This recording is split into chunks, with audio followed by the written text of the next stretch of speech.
En la primera fase de este universo cinematográfico hipotético, vimos el surgimiento de varias figuras como Jeff the Killer y Slenderman. Cuando escribí el guión de ese video, siempre tuve en mente varias reglas: ser lo más fiel al material original, mantener todas las historias conectadas de alguna manera, pero sobre todo, mantener las historias lo más aterrizadas posibles. Por ejemplo, con Jeff quería mantenerme lo más alejado de ideas como las que tenían otras personas hace años. Esquivar balas de un chico que no sabe disparar o romper muñecas no son actos tan grandes fuera de la ficción de una creepypasta, ¿no?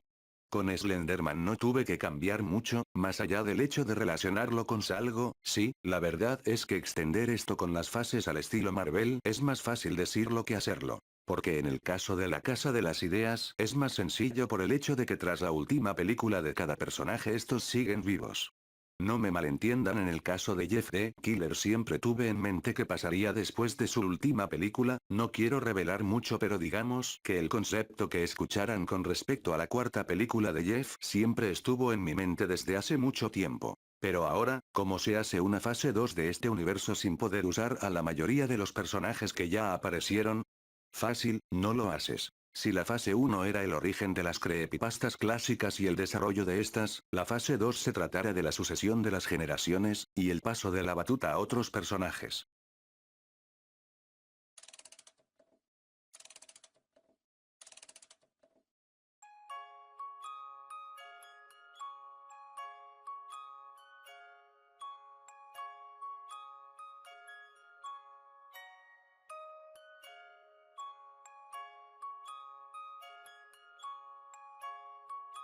Es curioso, recordaba la historia de origen de Laughing Jack muy bien, pero decidí volverla a escuchar, y me sorprendió recordar que la creepy dura 40 minutos. Y empezamos con una pregunta muy simple, la pregunta del $1.000.000. ¿La creepypasta de Laughing Jack puede ser adaptada a un guión de película?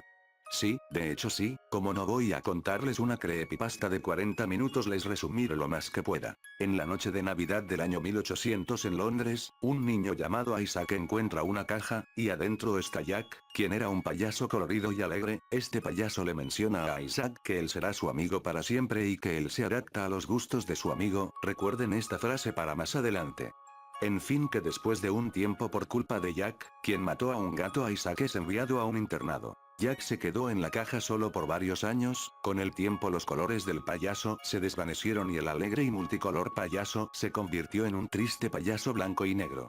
Isaac, quien después de años regresó a su casa teniendo 20 años, con una cara y una aura perversa y oscura. Ya sea que Isaac no recordase la existencia de Jack, o que simplemente no quisiera volver a ver al payaso que lo mandó a un internado, la caja de Jack no fue abierta. Isaac, quien ahora trabajaba de tapicero, lleva a una chica que conoció a su casa, y después de una descripción de actos carnales completamente necesaria, Isaac, frustrado con la negativa de consentimiento de la chica, golpeó y apuñaló a la chica hasta que su vida se extinguiera. Isaac, que como dije era tapicero, convirtió el cuerpo de la chica en una silla. Jack, quien fue testigo de todo esto, se dio cuenta de los nuevos intereses de su amigo Isaac, y Jack lo único que pudo hacer ante esto, fue reír y disfrutar de los nuevos juegos de su amigo.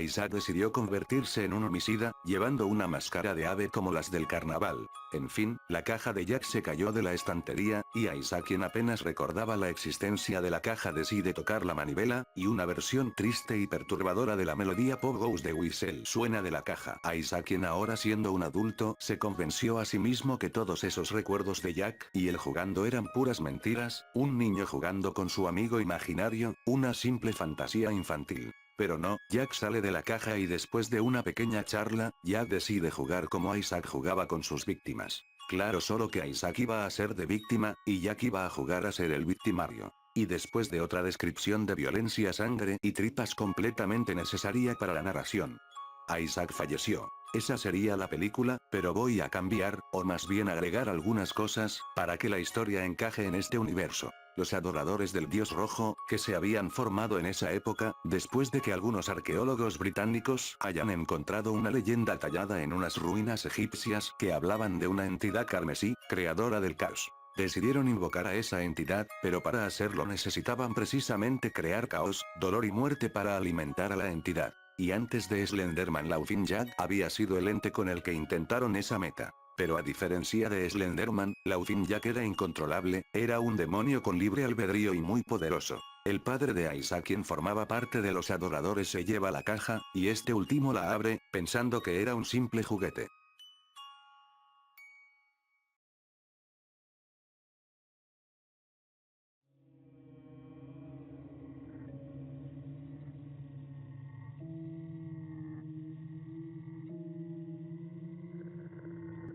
Cuando me refiero a especial, es como un solo episodio de unos 40 minutos. Algo así como el especial de Werewolf by Night del UCM. Un joven escritor se encuentra con un gato herido al salir del trabajo. Este lo lleva al veterinario ya que el gato tenía una infección en la pierna y pudo notar que el gato era totalmente ciego. El hombre llega a su casa con el gato, y al día siguiente el escritor se despierta viendo a una figura humanoide en las sombras, sin ojos.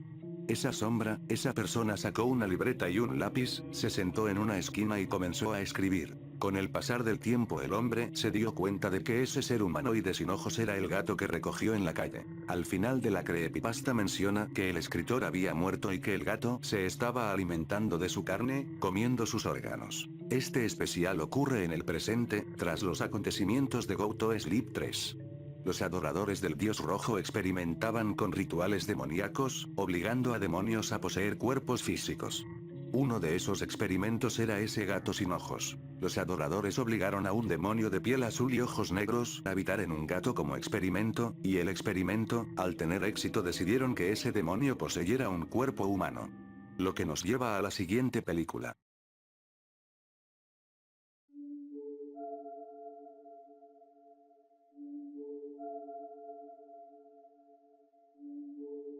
Él es Jack, el personaje que siempre está a la sombra de Jeff, un eterno segundo lugar. Al principio dije que esta fase 2 trataría del avance de las generaciones y el paso de un personaje a otro, y sí, él es Jack después de la muerte de Jeff será el nuevo protagonista.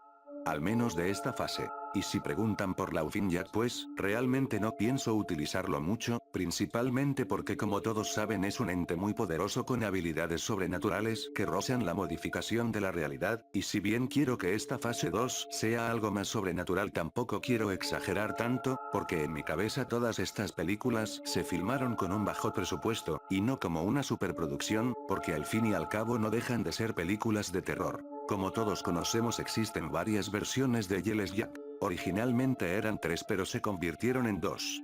No sé si sabrán lo que pasó con el creador de Yellow Jack.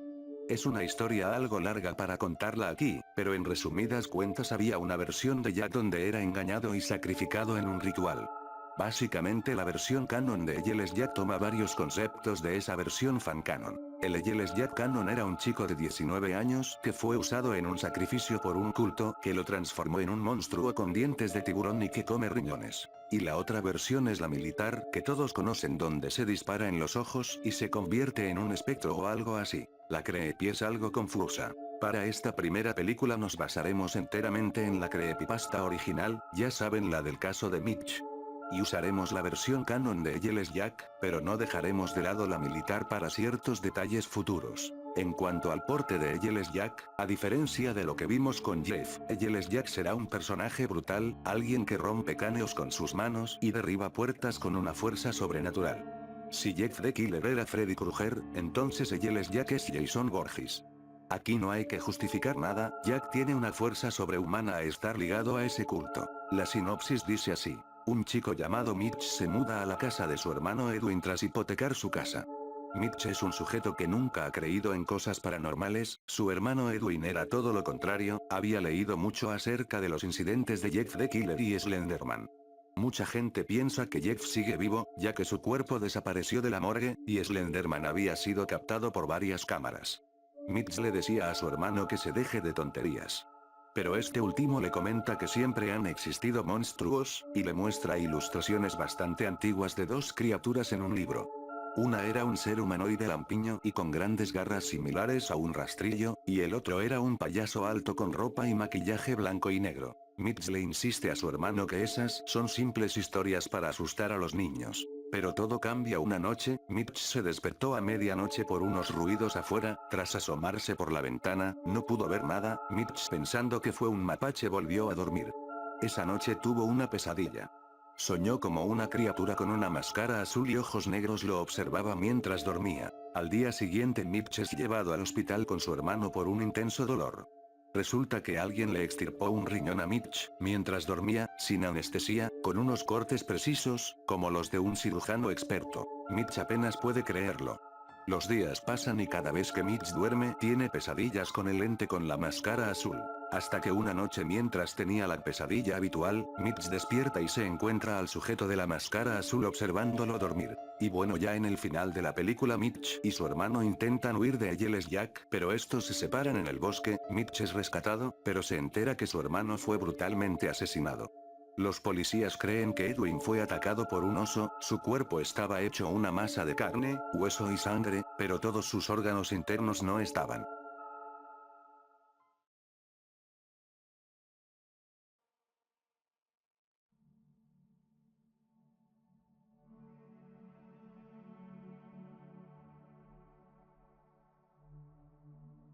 Si bien entiendo que realizar películas de creepypastas es algo complicado, me sorprende que no existan series de algunas creepys. Dejando de lado obviamente las historias basadas en una propiedad intelectual aparte, claro. Si no estoy mal, lo único que hemos tenido como serie fue ese capítulo donde adaptaron de manera magistral la creepypasta de Candle Cove. Desde el mes pasado he estado viendo American Horror Story por primera vez. Cuando era niño siempre veía los comerciales en Fox y por una u otra cosa nunca pude ver la serie en la televisión, pero recientemente recordé que la serie existía, y me dispuse a verla. Y pensé, como el formato de serie antológica de terror le quedaría como anillo al dedo a una serie de creepypastas. Así que decidí incorporar este concepto a mi idea de universo cinematográfico, contando historias autoconclusivas de personajes poco conocidos, y que como tal no tengan relación entre sí, ni con las películas. Simples spin-offs que ocurren en el mismo universo. No quiero contar detalladamente las historias de cada temporada, pero les daré un breve resumen. Temporada 1. De Puppeteer. Conocemos a una chica que empieza su vida universitaria de manera difícil, no tenía amigos, estaba muy sola y realmente pensaba que algo andaba mal con ella.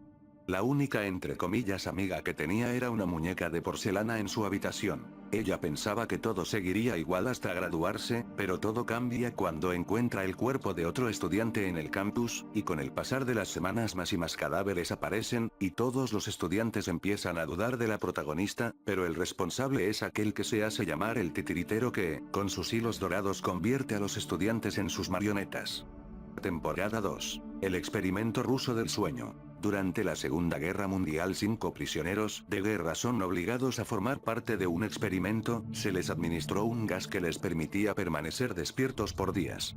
Los científicos ignorarían que estos sujetos de prueba, gracias al gas y al sentimiento de locura y desesperación, crean un contacto con algo más allá de lo físico. En el presente, un investigador se adentra en las ruinas de lo que hace años fue el laboratorio donde ese macabro experimento tuvo lugar. A medida que avanzan los capítulos, vemos el descenso a la locura de los sujetos de prueba, y vemos cómo el investigador cada vez se acerca más a la verdad. Temporada 3. Jude Niels. En el hospital Ness sería una niña muy peculiar. Piel clara y lisa, un cabello rubio sedoso, como delicados hilos de oro, y unos grandes y vacíos ojos negros. El padre de la niña, un respetable juez de la corte de Texas, miró a su hija por primera vez. Y solo pudo pensar una cosa. Esta niña es un monstruo. Tina, el nombre de la niña, es obligada a permanecer en la mansión de su padre, sin amigos, sin contacto con el mundo exterior. Hasta que un día Dina conoce a través de la ventana de la mansión a un chico de su edad, y después una noche Dina escapa por la ventana y explora el mundo exterior con el chico. El padre los descubre, y al final Dina mata a su padre con una espada de su propia oficina.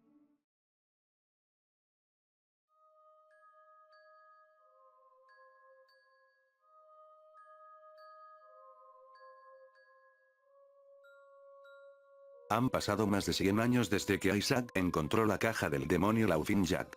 Los adoradores del dios rojo habían dado por inactivo al demonio, ya que no se habían tenido más avistamientos. Aunque claro, no ayudaba el hecho de que el paradero de la caja mágica fuera desconocido. Para los adoradores la figura de Laufin Jack se convirtió en no más que en el recuerdo de un plan fallido. Para cualquier otro, Laufin Jack era una historia proveniente de un libro para niños. Nadie, nunca pensaría, ni por un instante, que el payaso de la nariz cónica era real. En esta película conocemos a Claire, madre de James, su hijo de 9 años. Claire era una madre divorciada que se dedicaba a los bienes raíces, a ella se le encomendó vender una vieja casa victoriana. Nada complicado, este tipo de casas eran muy codiciadas por gente con gran capacidad financiera, podían restaurarla para ser habitable de nuevo, o podían convertirla en un museo. Pero esta casa tenía un gran problema, y ese era su último propietario registrado. Esa vieja casa perteneció a Isaac, mejor conocido como el tapicero del infierno, un brutal asesino en serie que aterrorizó Londres en los años 1800. Con esa fama Claire no podía vender la casa tan fácilmente, así que decidió renovarla primero para que fuera más apetecible a futuros compradores. Mientras Claire investiga en el ático de la polvorienta casa encuentra una vieja caja con el dibujo de un payaso. Claire, pensando que puede vender este artículo como una antigüedad, decide llevarse la caja. Claire dejaría la caja en la sala de su casa, y mientras ella preparaba el almuerzo su hijo inocentemente gira la manivela, mientras una apenas entendible melodía infantil se reproduce. Y bueno, ya para ir resumiendo, Laufin Jack atormentaría a la madre como si de un fantasma se tratase, básicamente volviéndola loca con visiones de su hijo en un trágico y sangriento final. Al final de la película la madre piensa que Laufin Jack acabó con la vida de su hijo, pero en realidad fue la propia Claire que causó el fallecimiento de su hijo. La escena final sería Claire llorando con el cuerpo de su hijo en sus brazos, y de fondo se escucharía una siniestra carcajada junto con el sonido de sirenas de la policía. Esta película se grabaría al estilo de Actividad Paranormal, con cámaras de seguridad que nos dejarían ver cómo el payaso interactúa con James de manera amable mientras que Claire vive un auténtico infierno.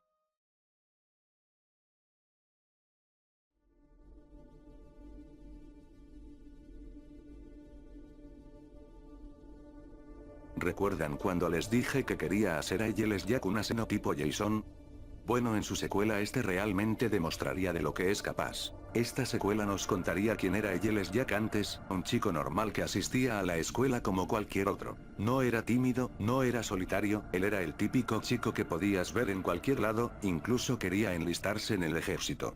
Entonces, ¿por qué acabó convirtiéndose en un monstruo que come personas? Por haber elegido a la chica equivocada, la chica que le tendió la trampa y que, junto con otros chicos que lo llevaron al lugar de sacrificio, sabían lo que pasaría. Todos sus padres formaban parte de los adoradores del Dios Rojo. Después de lo que pasó con Jeff, los adoradores entendieron que si querían tener éxito no podían depender de las acciones de un demente fuera de su control. Los adoradores no sabían lo que había pasado al final con Jeff y su cuerpo, y por eso ellos pensaron que él había fracasado. Pero ahora tenían pleno control del demonio que controlaba el cuerpo de Jack gracias al ritual. Probaron su marioneta con Mitch y su hermano hace unos meses y los resultados habían sido prometedores. Aún así, la chica que engañó a Jack sentía una culpa inmensa, envió a un chico inocente a la muerte por órdenes de su madre, quien tenía una posición elevada en los adoradores. En esta película conoceríamos más acerca de los adoradores, y de cómo se traspasan los puestos de generación en generación. Para resumir, los adoradores hacen que Giles Jack acabe con la vida de los chicos involucrados en el ritual, de manera brutal y muy gráfica. La chica al final de la película consigue escapar, y su paradero es desconocido.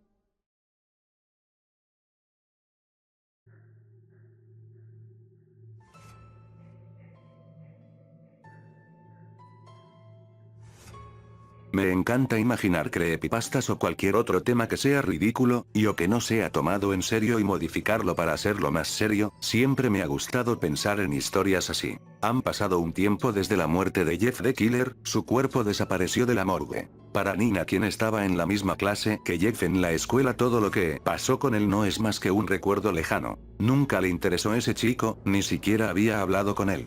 Claro, eso era una vil mentira. La verdad es que ella estaba locamente enamorada de Jack Fantasy después de que se volviera un monstruo. Más que amor, muchos podrían catalogarlo como una obsesión enfermiza que intentaba todos los días ocultar a sus padres, ocultar al mundo, pero sobre todo ocultar a su hermano menor, que quería tanto. Hasta esa noche el pensamiento de ese chico, que terminó convirtiéndose en un homicida desquiciado, había pasado por su mente como un simple recuerdo. Claro, hasta esa noche. Nina estaba escuchando a su banda favorita en su habitación, y escuchó una voz a través de sus audífonos, un susurro, un murmullo, una tenue voz, llamándola. Nina pensó que era su hermanito, así que fue a su habitación, pero estaba dormido. Cuando Nina volvió a su habitación, él estaba ahí. Mientras escribía la fase 1 siempre pensé en la historia de Nina. Básicamente en esta versión Jeff es en realidad Salgo, que usa el cuerpo de Jeff para hacerle creer a Nina que es él. Al principio la apariencia de este Jeff sería, digamos pulcra, limpia como esos fanarts donde lo ponían como un husbando de anime, pero a medida de que avanza la película el aspecto de Jeff se va demacrando, esto, reflejando el estado mental de Nina. Hay una película de los 90 llamada Brain Scan, para que se den una idea el actuar de este Jeff sería como el que vemos con Trickster en la película. Claro que, este ente no es Jeff the Killer, solo pretende serlo. Volví a leer la creepy de Nina para refrescar la memoria, y Dios casi tuve una sobredosis de cringe, pero voy a tomar algunos puntos de la creepy original para introducirlos a la trama. 1. Nina es una alienada social que no tiene amigos. 2. Nina tiene un hermano menor. 3. Nina se mudó de casa y por ende se cambió de escuela. 4. Tanto Nina como su hermano sufren de acoso en la escuela. En la creepy original Nina pierde la razón después de ver cómo unos chicos golpearon a su hermano. Y ya. Pues no más. Y aparece Jeff con un bote de lejía y le prende fuego a Nina para dejarlo como él. Pero si en la creepy original al principio se menciona que Jeff es un personaje ficticio. De nuevo. Pues no más. Aquí Nina es influenciada por el Jeff falso a cometer esos crímenes, y de nuevo el Jeff falso le sugiere lo de modificar su rostro, aunque en este solo se cortaría las mejillas con un cuchillo.